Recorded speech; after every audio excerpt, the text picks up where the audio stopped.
Assalamualaikum warahmatullahi wabarakatuh.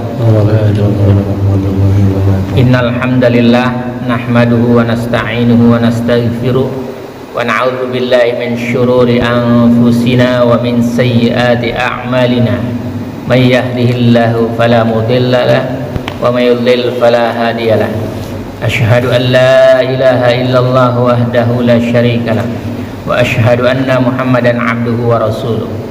Allahumma salli wa sallim ala Muhammadin wa ala alihi wa sahbihi ajma'in. Amma ba'd.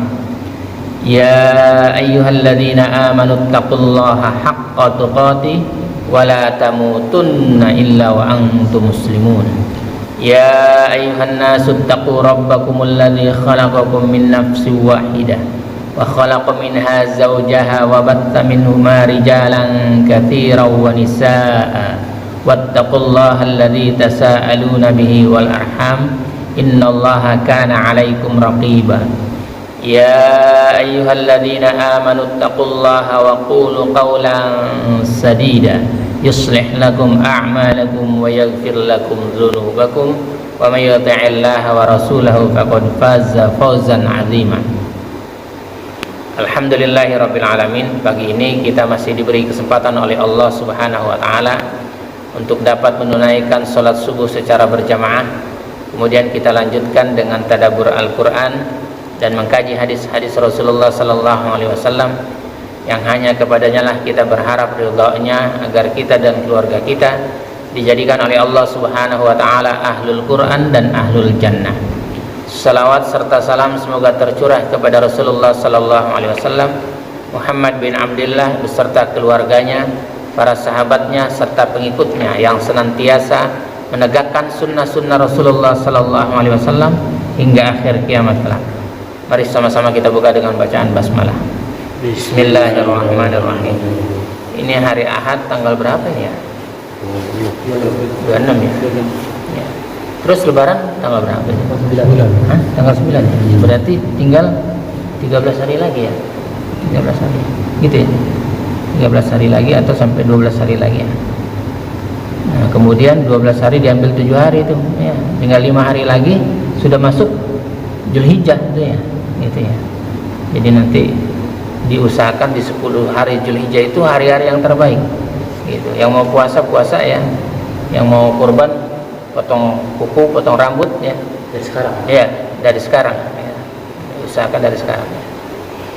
Kita buka ayatnya dulu di surat 2 ayat 199. Karena kita mau belajar tentang Arafah. Apa itu Arafah? Kemudian persiapannya bagaimana? Kemudian sejak kapan Arafah itu diadakan gitu ya. Udah ketemu ayatnya di surat Al-Baqarah ayat 199 ya. Summa afidu min haitsu afadan nas wastaghfirullah innallaha ghafurur rahim. Kemudian bertolaklah kamu dari tempat orang-orang banyak bertolak, yaitu Arafah. Di situ tulisannya Arafah kan? Gitu. Dan mohonlah ampunan kepada Allah. Jadi bermohon ampunan kepada Allah di Arafah itu udah nggak ada hijab, itu langsung naik ke langit ya. Di Arafah itu, di Arafah itu berdoa orang. Sungguh Allah Maha Pengampun, Maha Penyayang. Orang yang berdoa di sana akan diampuni oleh Allah dan akan disayang oleh Allah. Ya. Sampai dibilangin di Arafah itu orang jalan-jalan saja itu termasuk berdoanya diterima dia. Orang jalan-jalan, orang muter saja di sana, orang keliling saja, orang duduk doang, orang tidur, itu doanya dikabul. Itu hebatnya Arafah tuh. Ya. Udah nggak ada tandingannya. Cuma satu tandingannya Arafah itu. Tidak ada di muka bumi ini tempat yang terbaik, waktu yang terbaik kecuali Arafah. Cuma satu yang tidak bisa dikalahkan. Apa itu? Perang Badar. Kenapa? Karena setiap orang yang mengikuti perang Badar pada saat itu, orang-orang muslimnya dipastikan masuk surga, pasti masuk surganya. Sekalipun dia punya kesalahan setelahnya. Bayangin, setelah perang dia punya kesalahan. Kayak Nuaiman itu kan perang juga dia, perang Badar, betul? Gitu. Ada kesalahannya enggak? Ada. Gitu. Suka usil gitu, jahil gitu, tetap dia pasti masuk surga. Itulah hebatnya. Begitu juga. Maka nanti ditanya tuh, ada hadis Nabi, bagaimana? Ya Rasulullah, apakah kita doang yang akan diampuni? Tidak, kata Nabi. Bagi umat-umat yang akan datang, dia datang ke Arafah, dia akan diampuni dosanya. Tapi Arafah itu pas waktu haji doang atau? Iya, waktu haji tanggal 9 ini, tanggal 9 Dzulhijjah. Kalau selain tanggal itu? Oh, ada, bukan, enggak. Ini tanggal 9 itu dibilangin kalau dalam ibadah ada tempat, ada waktu, nggak bisa dirubah itu. Nggak bisa dirubah. Tempatnya ada, Arafah. Boleh nggak tanggal 9 bulan Muharram? Nggak boleh wukuf di sana. Boleh nggak bulan Syawal? Nggak boleh wukuf di sana. Bolehnya bulan Dzulhijjah. Begitulah Islam. Jadi nggak boleh ngatur sendiri. Oh, Arafah kejauhan, kita pindahin ke Bogor. Mana bisa begitu? Nggak ada. Ya. Jadi persiapan ke Arafah tanggal 8-nya kita menuju Mina, ya. Jadi salah satu aktivitas sunnah lainnya adalah menuju Mina pada hari Tarwiyah. Tanggal 8 itu hari Tarwiyah. Kita menuju ke Mina sebelum tergelincirnya matahari, ya. Jika seseorang memilih haji ifrad atau qiran, maka ia menuju ke sana dalam keadaan masih ihram. Jadi jalan ke sana itu dalam keadaan masih ihram, sudah pakaian ihram, menuju ke Mina itu sudah berpakaian ihram tanggal 8 itu, ya, tanggal 8 sudah berpakaian ihram. Jika ia memilih haji tamattu, maka ia mulai ihram haji seperti ketika melakukan ihram di Mikot atau dari hotelnya, ya. Kalau di Mekah dari hotelnya gitu. Kalau di luar Mekah dari tempat yang jauh sudah pakai dia, ya. Disunahkan baginya untuk mulai ihram di tempat ia turun di perumahan. Jika perumahannya di Mekah, maka memulainya ihramnya di Mekah, gitu ya.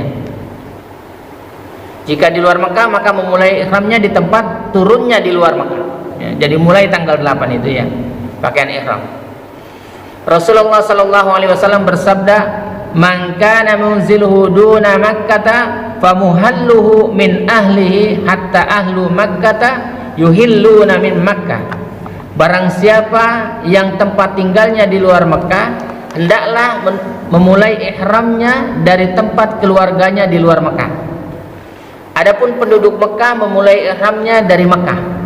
Itu ada di surat Al-Baqarah juga, ihramnya dari Mekah, orang-orang yang sudah di Mekah itu, ya. Jadi hari Tarwiyah itu hari tanggal 8 Dzulhijjah kita di Mina, gitu, sebelum tergelincir matahari.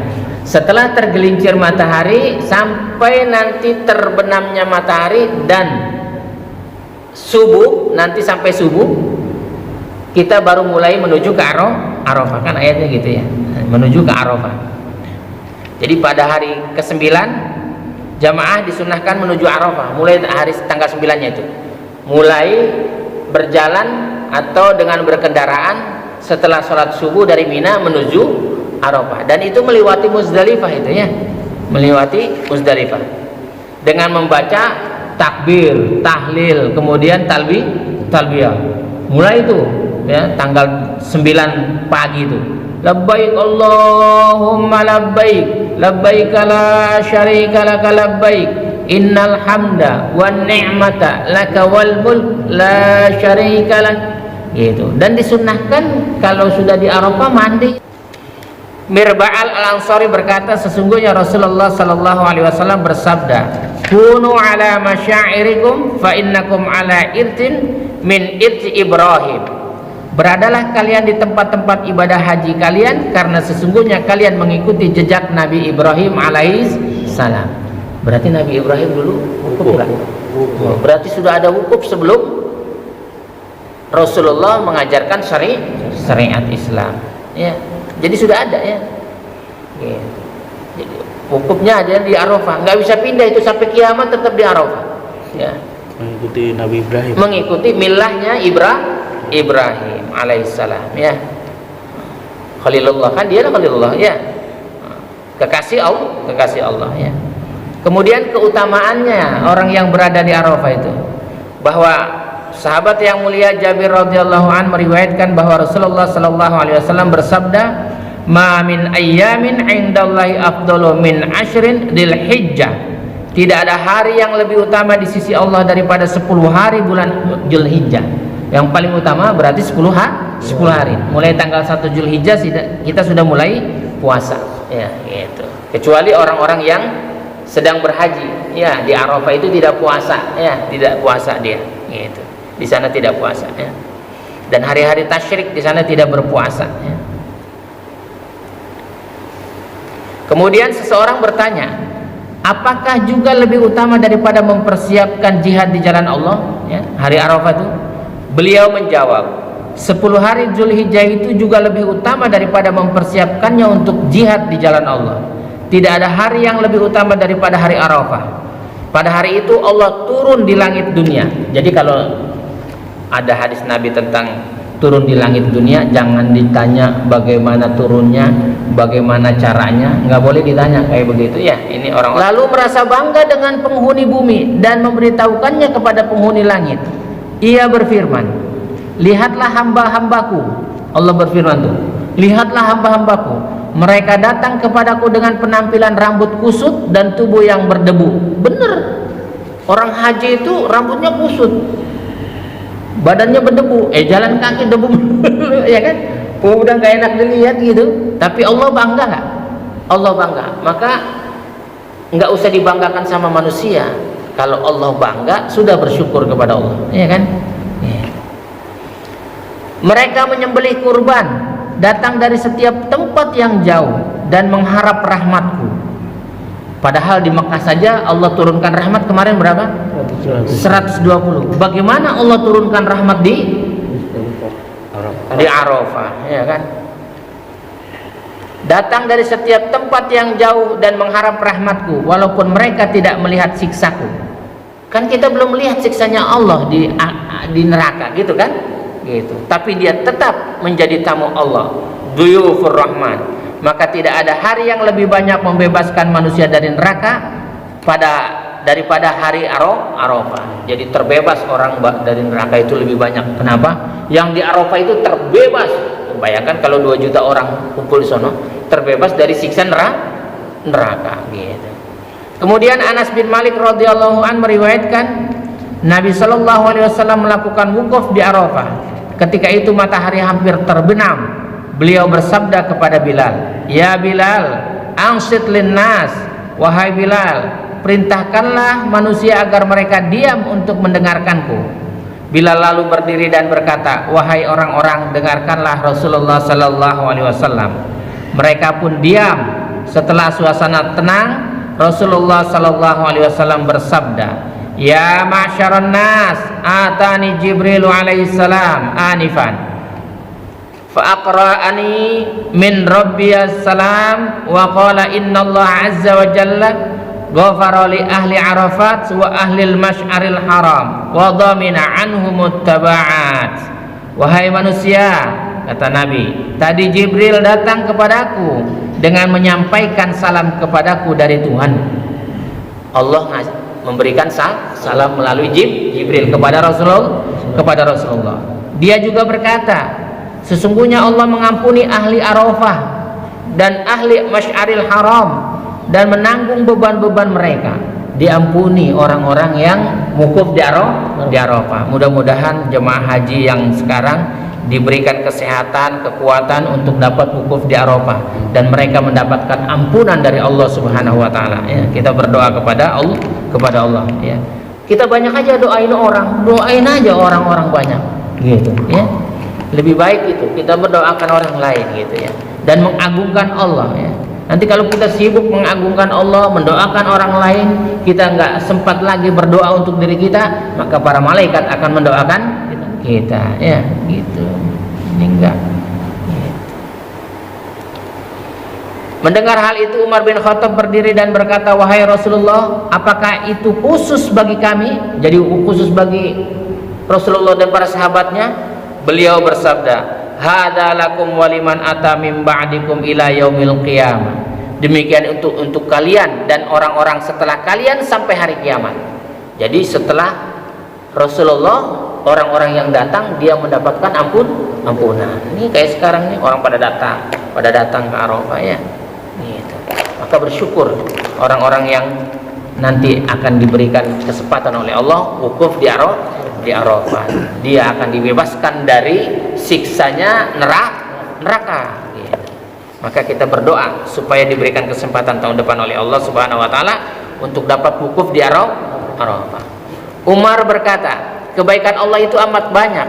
Kemudian Ibu Aisyah radhiyallahu anha meriwayatkan bahwa Nabi sallallahu alaihi wasallam bersabda, "Ma min yaumin aktsara min an yu'tiqallahu fihi 'abdan minan nari min yaumin Arafah wa innahu la yadanuna tsumma yubahi bihimul malaika fayaqulu ma arada haula'i."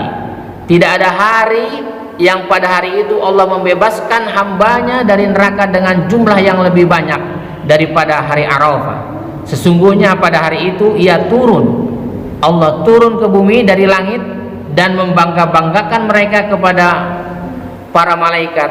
Ia lalu berkata, apa yang mereka inginkan? Jadi kata Allah, apa yang mau diinginkan? Kalau di Arafah pengen apa sih? Makanya pengen diampuni dosa-dosanya.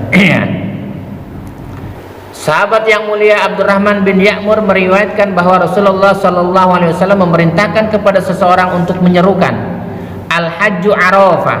Ya, haji itu adalah Arafah. Man ja'a lailatan jam'i qabla tulu'il fajri faqad adraka. Barang siapa yang datang di Arafah pada hari nahar 10 Zulhijjah tanggal 10 malamnya itu sebelum fajar terbit, ia terhitung melakukan wukuf. Jadi wukuf itu mulai tergelincir sampai terbitnya matahari. Ya, itu wukuf di Arafah itu ya. Tanggal 9-nya ya menjelang tanggal 10 gitu. Kemudian kita berdoa ya. Berdoa mengagungkan Allah ya, yang biasa kita lakukan ya. Sebagaimana kakeknya Amir bin Shu'aib radhiyallahu an meriwayatkan bahwa doa yang sering dibaca oleh Rasulullah sallallahu alaihi wasallam ketika berada di Arafah, udah hafal ya, la ilaha illallah wahdahu la syarikalah lahul mulku wa lahul hamdu biyadihil khair wa huwa ala kulli syai'in qadir. Itu doanya kayak begitu ya. Gitu, jangan suka ditambah-tambahin, udah ngikutin Nabi saja doanya ya. Gitu. Jadi mengagungkan Allah itu. Tidak ada Tuhan yang berhak disembah selain Allah. Ia Maha Esa, tiada sekutu baginya. Ia memiliki segala kerajaan dan segala pujian. Di tangannya lah segala kebaikan dan ia Maha Kuasa atas segala sesuatunya. Mudah-mudahan Allah Subhanahu wa taala memperkenan kita dan memberi kesempatan kepada kita semua dan keluarga kita untuk dapat menunaikan ibadah haji tahun depan, dan Allah berikan keberkahan kepada keluarga kita dan Allah masukkan kita ke dalam surga Aden yang mengalir di bawahnya sungai-sungai. Subhanakallahumma rabbana wa bihamdika asyhadu an la ilaha illa anta astaghfiruka wa atubu ilaik.